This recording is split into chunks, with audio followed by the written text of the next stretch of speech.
I said to them, I said, look, I know you're here, okay? And I want you to know that I don't mind doing whatever it is I'm supposed to do. If I've got a destiny in life or a mission or whatever it is, I don't mind doing it.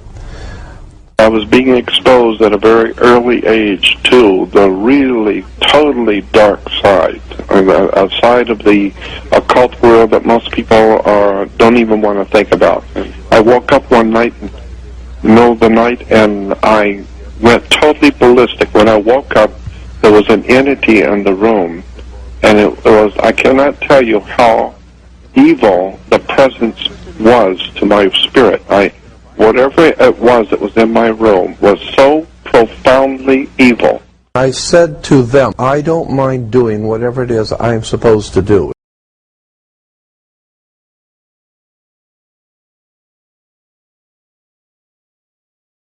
I just felt this presence around me, like when I was in a room alone, there was someone else there.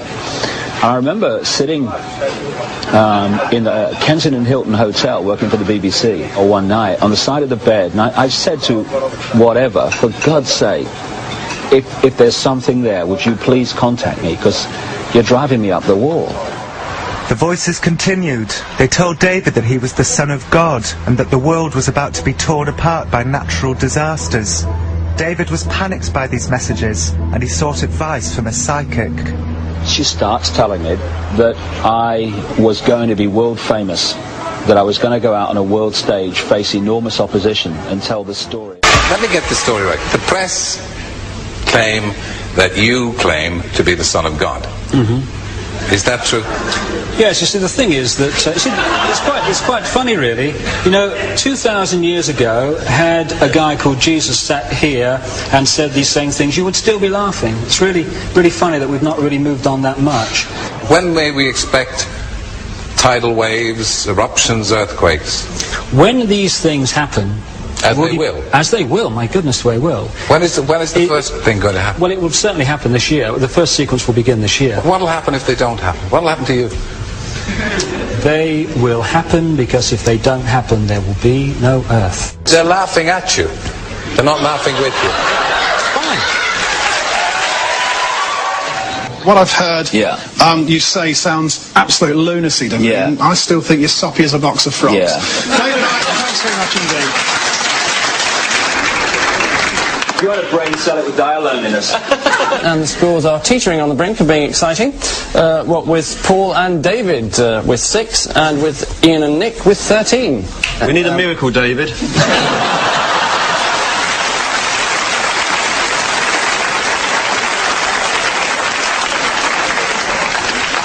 Bless you, my child. This water tastes a bit like wine, doesn't it?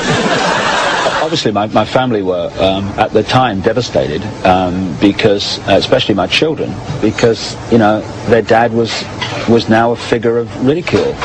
They were followed to school by journalists, or the kids at school took the mick mercilessly. And I said to them, I said, look, I know you're here, okay?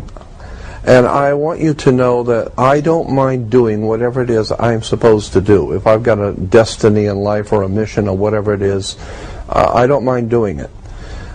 But if it has something to do with you, then I'm going to ask you for 2 favors. Do not abduct me, because I don't want to go anywhere.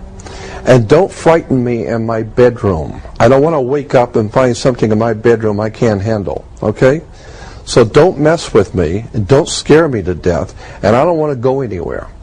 But if I'm supposed to do something, if there's a divine plan of some sort where I'm supposed to play, then open the doors, show me what I am to do, and leave me alone. And I thanked them, and I got back in the car and drove back, and that was it. About a month later, now we're at the beginning of summer, I get a phone call from Paul, my publisher, who lived in Escondido, right down by San Diego. And he's telling me about this young lady who was a past life regressionist. And he said, you got to go see this girl, she's sensational.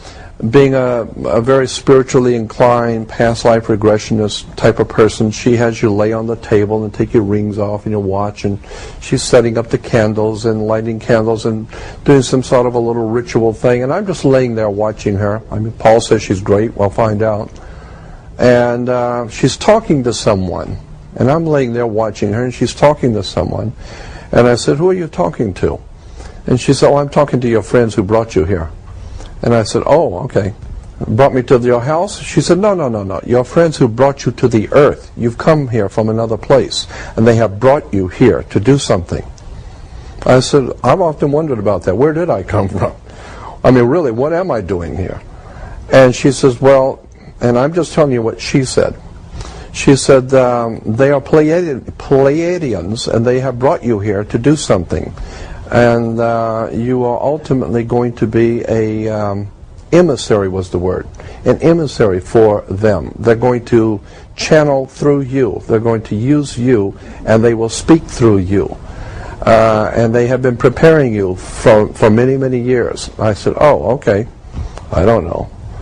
And then she goes on lighting some more candles, and then she starts talking again, and then she's laughing. And I said, what are you laughing at?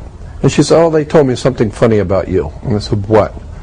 And she said, they said that about a month ago you drove up to see Joe and Pat up at Little Alien in a convertible you rented, and you sat on the back of the hood with your feet in the back seat, and you told them you didn't mind doing what you're supposed to do, but you didn't want to be abducted or frightened in your bedroom, and they thought that was funny. Now, at that moment, I became very disorientated. I said, whoa, nobody knew I did that. No one knew I did that. I didn't tell anyone. And she said, yeah, they knew. She said, they're telling me you went back out there because you didn't want to go out there at night because they scared you the last time. But that you went out there and sat on the back of your car, and they thought that was funny. And I said, why would they see humor in a human being frightened? And she said, because if you knew who you really were, that would sound kind of silly. And so I respected that. I am just telling you what she said. But to me, that was a very powerful emotional experience talking to her, because she told me things that no one could have known but myself. I was being exposed at a very early age to the really totally dark side, a side of the occult world that most people don't even want to think about. Whatever it was that was in my room was so profoundly evil. I woke up and there was an angel. All I can tell you is it was a typical what you would vision an angel to be, with huge, beautiful wings glowing. But I could not see the face very well, and I realized the moment I saw it, it was neither male nor female. Instantly, I knew that. Mm-hmm. But it was a very powerful presence, a glowing kind of angel, for the lack of a better description. And it had a sword in his hand. It had a sword, but the blade was fire. It was burnt. You could hear the crackling fire. And the sword was pointed at my face. And so when I woke up, I saw the sword, which, was actually, the blade was fire, but it was pointing exactly at my face. Oh, I'd yell too. And I jumped up and yelled and jumped up, and my heart was pounding. And it stood there for a moment. It pulled the sword up, straight up over to its face, straight up, and it just stood there looking at me, and then it began to quickly disappear. So I started having, for lack of a better term, otherworld experiences at a very early age, going out of my body. That was a whole off-the-wall experience, too, at 8 years old, 9 years old. One night when I was a small child, my dog woke up at about 5 o'clock in the morning. I woke up, my dog was howling and barking, and, of course, waking up the neighborhood. The dog had cornered a Tyrannosaurus Rex, a little small, about 2 foot high, or I would estimate about 2 foot high, full developed dinosaur. I actually, with my own eyes, saw 6 pterodactyls in Los Angeles. My other uncle was a Catholic priest. One thing I do remember my dad saying all the time is that there's never been a political movement that wasn't a little religious. And there's never been a religious movement that wasn't a little political. Like my mother used to say, there's never been a political movement in the world that wasn't a little religious, and there's never been a religion that wasn't political.